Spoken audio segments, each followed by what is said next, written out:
क्या रे, सिंडिकेट के कुछ नहीं है, मैं उसूल है, फिर काय को ऐसा किया?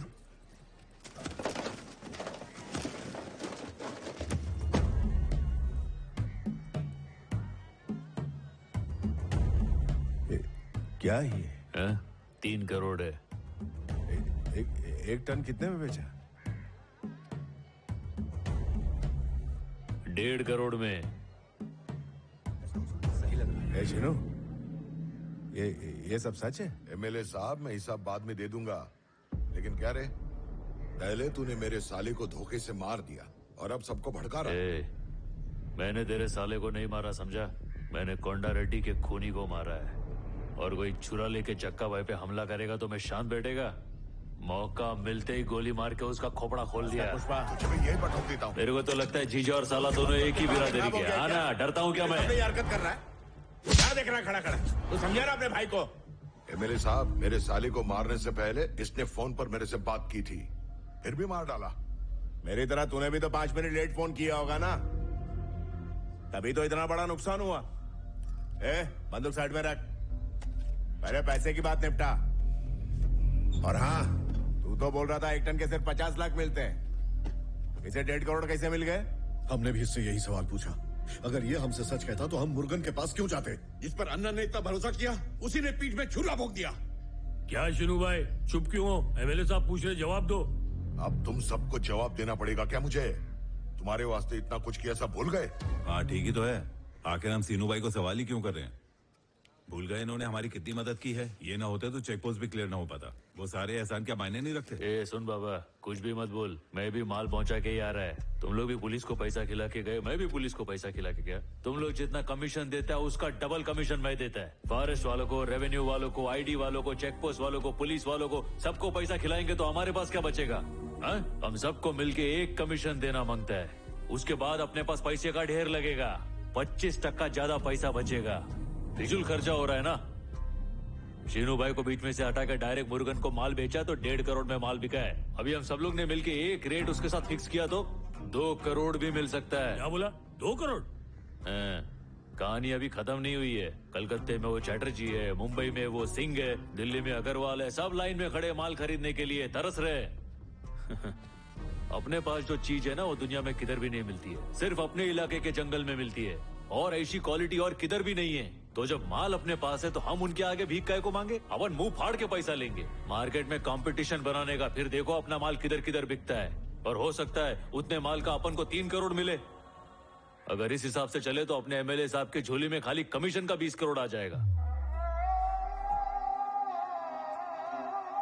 हाँ भाई, पुष्पा बिल्कुल सही कह रहा है। ऐसा आदमी हमारा सिंडिकेट संभाले, इसी में हमारी भलाई है। नाव में बैठकर जाल फेंकना बहुत आसान है, पानी में उतरेगा तो बड़ी मछलियां खा जाएंगी। पुष्पा, बैठ कर एमएलए साहब को प्लान समझा। आ बैठ।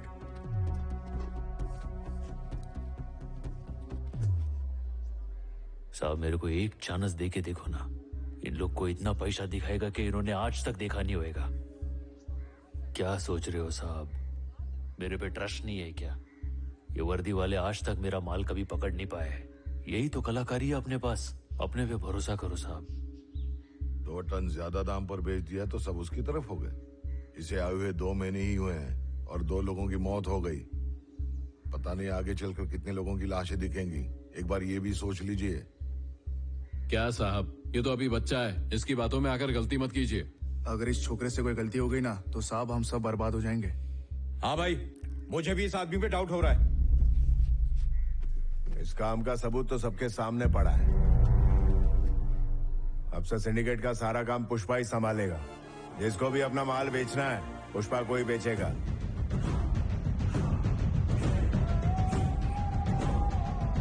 कल मंदिर में सब लोग शपथ लेंगे।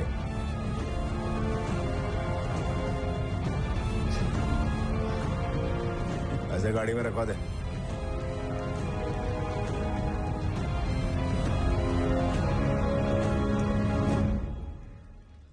एमएलए साहब, इनसे कहो कि मेरी साली की बॉडी दे दें ताकि क्रियाक्रम कर सकूं।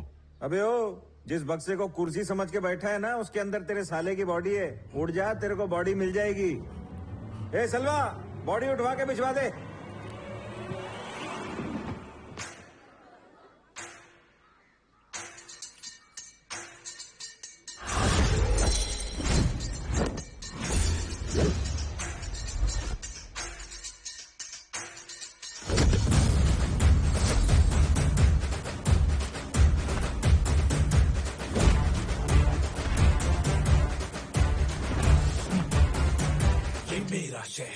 ये मेरी डगर, सर पे ये आकाश मेरा है घर।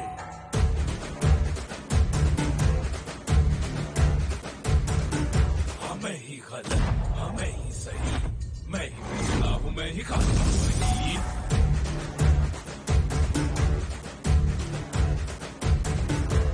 ऐसा है कौन यहाँ मुझसे जो जीत सके, है कोई जो तो वो मैं हूँ।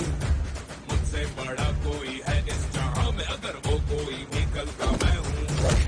मुझो पे धार रहे, हाथ में कुल्हाड़ रहे, युद्ध की पुकार रहे, करता ना समझौता।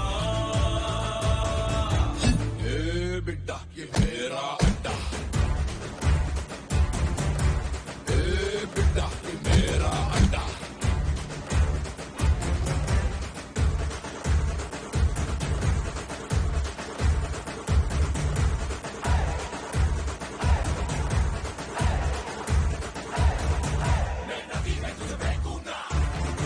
मैं मछली पे लौटूंगा, बाजा पे मारूंगा, मैं झंडे सा लहरूंगा, तुझे मिट्टी में बच्चों मिला दूं अगर।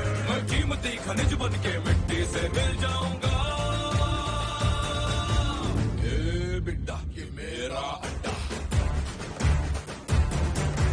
ये बिड्डा ये मेरा अड्डा, ये बिड्डा ये मेरा अड्डा, अरे बिड्डा ये मेरा अड्डा।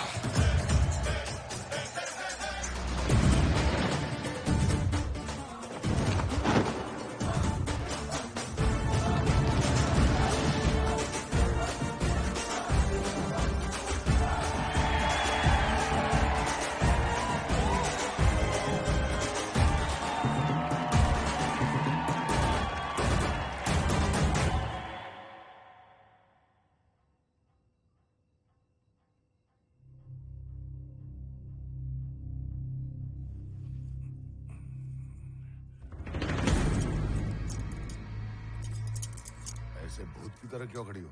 मेरे भाई को मरे अभी 15 दिन भी नहीं हुए और तू यहाँ चैन की नींद सो रहा है। तुझे शर्म नहीं आती क्या? अब क्या करूं मैं? अब वो पुष्पा बहुत बड़ा आदमी बन गया है और एमएलए मिनिस्टर बन गया है। अब जब तक सरकार नहीं बदलती हम कुछ नहीं कर पाएंगे।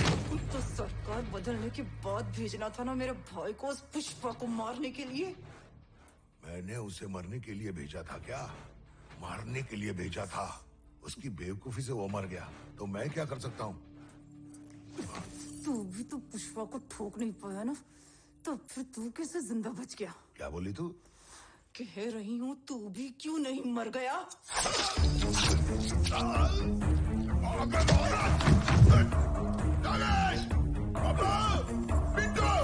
अरे अस्पताल ले चलो मुझे जल्दी। अगर बच गया ना तो वापस आना, सामने बता देंगे, वरना मैं अकेली ही जाके ठोक दूंगी उस पुष्पा को। एक बाला जैसा मैं हूँ, कब के तलवार बन जाऊं।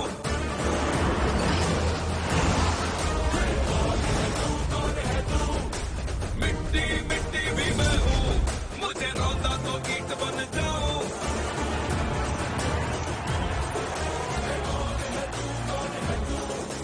एक चट्टान सा मैं हूँ।